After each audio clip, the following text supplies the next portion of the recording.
بسم اللہ الرحمن الرحیم۔ السلام علیکم ناظرین، آپ کا میزبان علی حسین سکائی نیوز کے ساتھ ایک بار پھر سے حاضر ہوں۔ آج بات کروں گا فلسطین اور غزہ کے اوپر ہونے والے ظلم کی۔ آج بات ہوگی اسرائیل کے جبر کی، اسرائیل کی بربریت کی اور اسرائیل کے ظلم و ستم کی جو اس نے غزہ کی پٹی پر، غزہ کے لوگوں پر، غزہ کے شہر پر برسایا ہے۔ ہوا کے اندر اور زمین کے اندر جو آپریشن شروع کیا ہوا ہے غزہ کے اوپر، اس کی بات کریں گے۔ آج بات کریں گے امریکہ کے چہیتے اسرائیل اور یورپ کے چہیتے اسرائیل کی بربریت کی، کس طریقے سے لہو لہان کر دیا گیا ہے غزہ کو، کس طریقے سے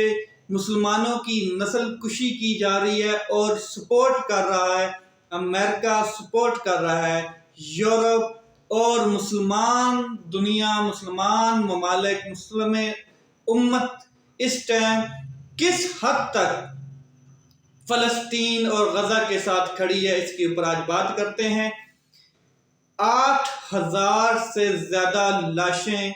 غزہ کے اندر گرائی جا چکی ہیں۔ 8,000 سے زیادہ خون، 8,000 سے زیادہ لاشوں کا خون غزہ کی سرزمین چوس چکی ہے۔ 8,000 مسلمانوں کو قتل کیا جا چکا ہے، جس میں سے 3500 لوگ، 3500 بچے ہیں، اور بچوں کی جو تعداد ہے وہ جو بتائی جا رہی ہے وہ تقریباً اس میں 9 مولود، یعنی کہ ایک دن کی پیدائش کے بچے جن کا ابھی تک نام بھی نہیں رکھا تھا، بے نام موت مر گئے، غزہ کی سرزمین پر شہید ہو گئے۔ اور یہ ظلم، یہ جبر غزہ کے اوپر اسرائیل کر رہا ہے۔ اسرائیل اپنے پوری طاقت کے ساتھ غزہ کو ختم کرنا چاہتا ہے، برباد کرنا چاہتا ہے، تباہ کرنا چاہتا ہے۔ جو غزہ ایک شہر کبھی ہوا کرتا تھا انسانوں کا، خوشحالی کا، اور ہر طرف رونقیں تھیں، آج اس شہر کا نقشہ ہی بدل دیا ہے اسرائیل نے۔ آج اس شہر میں ہر طرف آپ کو صرف اور صرف ملبے کے ڈھیر نظر آتے ہیں۔ آج اس شہر میں آپ کو ہر طرف کھنڈرات نظر آتے ہیں، اور مسلمانوں کو اس طریقے سے مارا جا رہا ہے کہ دوبارہ ان میں سے کوئی غزہ کا یا امت مسلمہ کا کوئی بھی ایسا شخص اسلام کا نام لینے والا نہ رہے۔ یہ جنگ بیت المقدس کی ہے، یہ جنگ بیت المقدس یعنی طوفان اقصی، یعنی کہ جو مسجد اقصی ہے جس کے اوپر حضور صلی اللہ علیہ وسلم اور تمام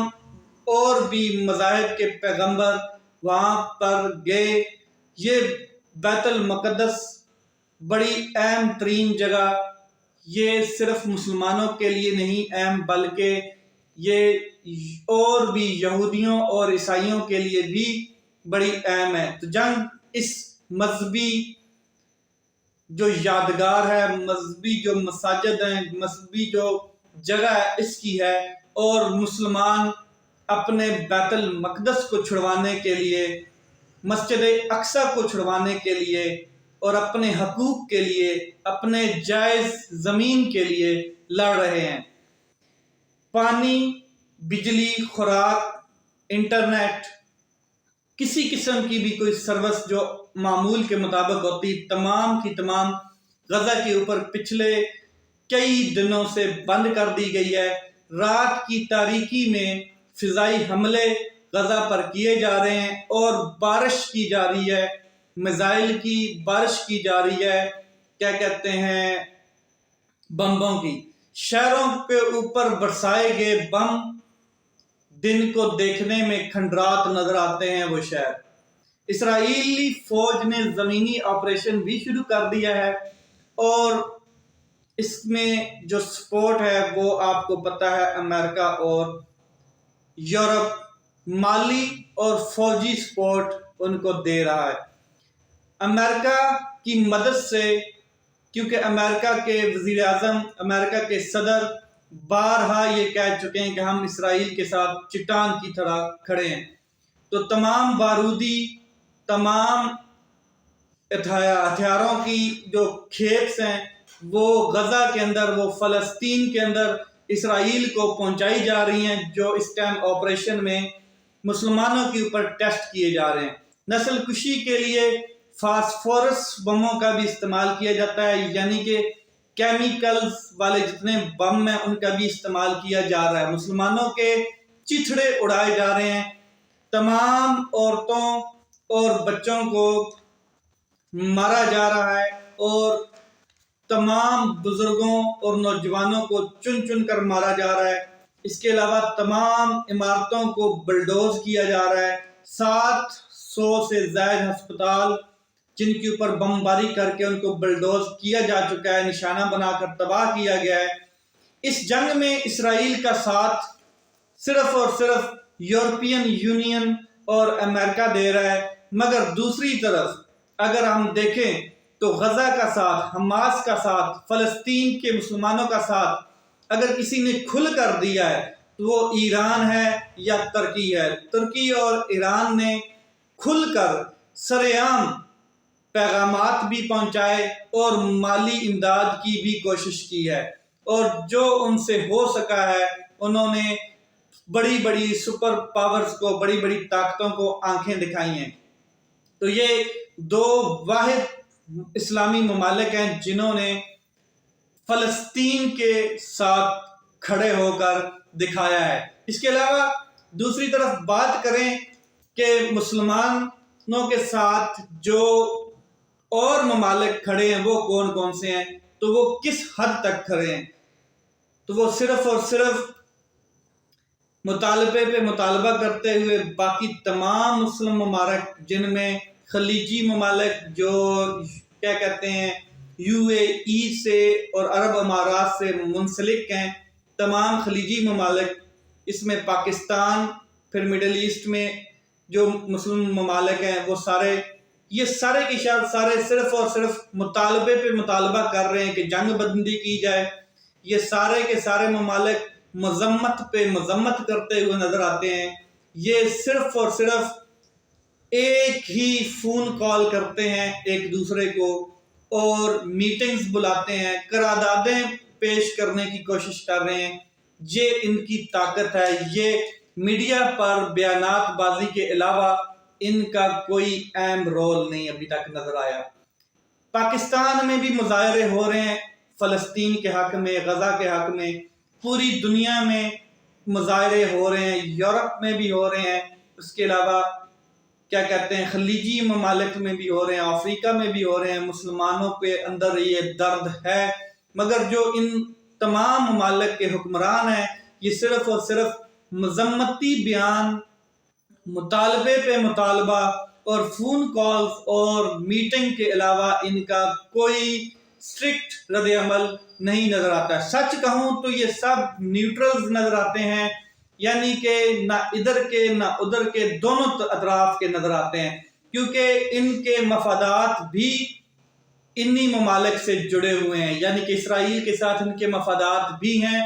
اور دنیا کی جو سپر پاور ہے یورپ جو ہے، ان کے ساتھ بھی ان خلیجی ممالک اور مسلمانوں کے مفادات جڑے ہوئے ہیں۔ یہ احتجاج ریکارڈ کرواتے ہوئے نظر آتے ہیں، یہ صرف اپنے ایسے اقدام کرتے ہوئے نظر آتے ہیں کہ جن سے ان کے جو کاروباری مفادات ہیں ان میں کوئی ٹھیس، کوئی تعلقات، کوئی ریلیشن شپ خراب نہ ہو۔ جتنے بھی ان کے یہ اقدامات ہیں جو بظاہر بیانات کی حد تک نظر آتے ہیں، کیا ان سے جو نسل کشی مسلمانوں کی فلسطین میں اور غزہ میں کی جا رہی ہے رک جائے گی؟ کیا اسرائیل ان سے ڈر جائے گا؟ بالکل بھی نہیں، کیونکہ امریکہ کی مدد وہ لے رہا ہے، یورپ کی مدد وہ لے رہا ہے، اور وہ پوری طاقت کے ساتھ دوبارہ اٹیک کر رہا ہے فلسطین کے اوپر، غزہ کے اوپر۔ ابھی اس نے زمینی آپریشن بھی شروع کر دیا ہے، جس کو آگے سے حماس نے ایک بار تو ناکام بنا دیا ہے، ان کے ٹینک تباہ کر دیے ہیں، لوگوں کو مار دیا ہے، دوبارہ یہ زمینی آپریشن کی طرف جا رہے ہیں۔ سوال یہ ہے کہ اگر امریکہ اور یورپ نان مسلم کنٹریز جتنے ہیں اسرائیل کی مدد سرعام کر سکتے ہیں، ان کو سرعام فوجی اسلحہ پہنچا سکتے ہیں، ان کو سرعام ہیلپ کر سکتے ہیں، اپنے بیڑے بھیج سکتے ہیں، تو پھر کیا وجہ ہے کہ مسلم ممالک سرعام فلسطین اور غزہ کے مسلمانوں کے ساتھ ہمدردی جتا نہیں سکتے؟ کیوں نہیں کھڑے ہو سکتے؟ کیوں نہیں اپنی افواج کو وہاں پر بھیجتے؟ کیوں نہیں ان کی مالی اور فضائی مدد کرتے؟ کیوں نہیں ان کے ساتھ کھڑے ہو رہے؟ سوائے مذمت پہ مذمت کی جا رہی ہے، سوائے مطالبے پہ مطالبہ کیا جا رہا ہے، اس کے علاوہ کچھ بھی جو سٹرکٹ رد عمل ہے وہ نہیں دیا جا رہا، کوئی ایسی چیز نہیں کی جا رہی کہ اسرائیل کے اوپر دباؤ پڑے۔ اس کے علاوہ اگر میں بات کروں تو سپریم کورٹ آف پاکستان میں ایک کیس لگا پڑا ہے، قاضی فائز عیسیٰ صاحب اس کی سربراہی کر رہے ہیں، 90 دن کے اندر الیکشن کا کیس ہے وہ، اور جلد ہی اس کا فیصلہ آنے والا ہے، جلد ہی اس کے اوپر کیا کہتے ہیں ایک خاص قسم کا فیصلہ سنا دیا جائے گا، جس کی بڑی اہمیت ہے ان دنوں کے اندر، کیونکہ ابھی 90 دن تو قریب ہیں الیکشن کے، اور آئین کے مطابق اگر دیکھا جائے تو 90 دنوں میں الیکشن ہونے چاہیے۔ پچھلے چیف آف جسٹس جو تھے عمر عطا بندیال صاحب، انہوں نے تو حتی الوسع کوشش کی کہ 90 دن کے اندر الیکشن ہو جائیں، آئین کی پاسداری کی جائے، اور 14 مئی کا فیصلہ محفوظ ہے، لیکن اس کو ہوا میں اڑا کے رکھ دیا جائے گا۔ اب دیکھنا یہ ہے کہ اس کے اوپر کیا ریئیکٹ آتا ہے حکومت کا، طاقتور حلقوں کا، اسٹیبلشمنٹ کا، اس کے علاوہ بیوروکریسی کا، کیا وہ 90 دن کے اندر الیکشن کروا پاتے ہیں، یا پھر قاضی فائز عیسیٰ صاحب کچھ ایسا فیصلہ دے پاتے ہیں کہ 90 دنوں میں الیکشن ہونے ہیں یا نہیں۔ اس کا جو اثر پڑنا ہے وہ سیاسی پارٹیز کے اوپر بڑا حد تک پڑنا ہے، کیونکہ سیاسی پارٹیز ابھی تک کمپین نہیں کر رہی ہیں، ہلکی پھلکی کارنر میٹنگز کچھ لوگوں نے کی ہیں، کچھ فلاپ جلسیاں بھی ہوئی ہیں، لیکن نون لیگ بڑے مطمئن ہے، پیپل پارٹی بڑی مطمئن ہے، اور انہوں نے اس حوالے سے کوئی اقدام نہیں کیا کہ الیکشن ابھی ہونے ہی نہیں ہے، الیکشن اگلے سال اور بڑے آرام سے ہونے ہیں۔ تو یہ اگر فیصلہ آ جاتا ہے کہ 90 دن کے اندر یا 100 دن کے اندر یا 120 دن کے اندر الیکشن ہر حالت میں ہونا چاہیے، یا جنوری میں الیکشن ہر حالت میں ہونا چاہیے، تو پھر نون لیگ تو بڑھ گئی، نون لیگ ایسے بڑھ گئی کہ نون لیگ کا تو ووٹ بینک ہے ہی نہیں، اور ان کی قیادت ابھی تک اپنے مسائل میں جوجھ رہی ہے، اور مکمل طریقے سے نواز شریف صاحب ابھی تک ڈرائی کلین نہیں ہوئے۔ دوسری طرف اگر دیکھا جائے تو گرینڈ ڈائیلاگ کی بھی باتیں چل رہی ہیں، گرینڈ ڈائیلاگ کی باتیں کچھ اشارے نظر آ رہے ہیں۔ فار ایگزامپل میں اگر آپ کو مثال دوں کہ فضل الرحمان صاحب کے ساتھ ملاقات جو ہوئی تھی پی ٹی آئی کے کارکنان کی، جس میں اسد قیصر صاحب، محمد علی خان صاحب اور ایک دو اور تھے، ایکچولی وہ ان کی ساس کی تعزیت کے لیے گئے تھے، اور پھر مغرب کا ٹائم ہو گیا تو وہاں پہ جماعت کھڑی دیکھی تو وہ جماعت میں بھی شریک ہوئے نماز کے لیے۔ تو جو میڈیا کے اوپر بیان بازی، جو میڈیا کے اوپر چیزیں چلائی گئی ہیں وہ یہ ہیں کہ امام فضل الرحمان کے پیچھے پی ٹی آئی کھڑے ہو گئی ہے، اس طرح کے جو بیان بازیاں چلائی گئی ہیں، حالانکہ حقیقت کچھ اور ہے۔ اور اگر ان سائڈ یہ خبر دیکھی جائے تو اس میں یہ بھی ہے کہ کہیں نہ کہیں ڈائیلاگ کی بھی بات چل رہی ہے۔ دوسری طرف محمد علی دورانی صاحب بھی ایک فارمولہ ڈائیلاگ کا لے کر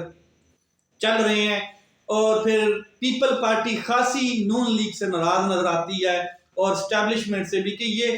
نون لیگ کو جس طریقے سے لانچ کیا جا رہا ہے یہ غلط ہے، اور ہمارے ہاتھ میں کچھ نہیں آئے گا، کیونکہ ایکچولی یہ سارے ایک پی ڈی ایم کا چوں چوں کا مربع تھے۔ اب پیپل پارٹی کو یہ نظر آ رہا ہے کہ یہ وزیر اعظم بننے جا رہے ہیں نواز شریف صاحب، اگر عمران خان صاحب کو باہر نہیں نکالا جاتا تو یہ شخص وزیر اعظم بن جائے گا، تو یہ ہلکے ہلکے ان کے حوالے سے بھی بیان بازی کر رہی ہے، مسلم لیگ نون کے حوالے سے پیپل پارٹی کے ہمارے اختلافات سامنے نظر آ رہے ہیں کہ تاکہ پریشر پڑے، دباؤ پڑے، حالانکہ وہ پیپل پارٹی جو ہے وہ عمران خان صاحب کے حوالے سے بھی اتنی مطمئن نہیں ہے۔ تو عمران خان صاحب اس ٹائم بڑا اہم رول ادا کر رہے ہیں۔ عمران خان صاحب کے بغیر یہ گرینڈ ڈائیلاگ نہیں ہو سکتا ہے، کیونکہ گرینڈ ڈائیلاگ کی ضرورت ہے، الیکشن سے پہلے ہونا چاہیے، لیکن الیکشن سے پہلے یہ عمران خان صاحب کو باہر نہیں نکلنے دیں گے تو گرینڈ ڈائیلاگ تو بڑھ گیا۔ اس کے علاوہ اور چند چیزیں ہوئی ہیں۔ ایک تو مولانا طارق جمیل صاحب کے بیٹے کی وفات ہوئی ہے، اللہ ان کو جنت الفردوس میں اعلیٰ مقام عطا فرمائے اور ان کے گھر والوں کو صبر و جمیل عطا فرمائے۔ تو باقی دیکھتے ہیں کہ پاکستان میں آئندہ آنے والے جو 72 گھنٹے یہ بڑے اہم ہیں، یا 3-4 دن جن میں بڑے سپریم کورٹ آف پاکستان سے فیصلے آنے ہیں اور عمران خان صاحب کے بھی فیصلے ہونے ہیں عدالتوں میں۔ لیٹس سی کیا ہوتا ہے۔ اپنا خیال رکھیں، اپنے بھائی کے چینل کا خیال رکھیں۔ پاکستان زندہ باد۔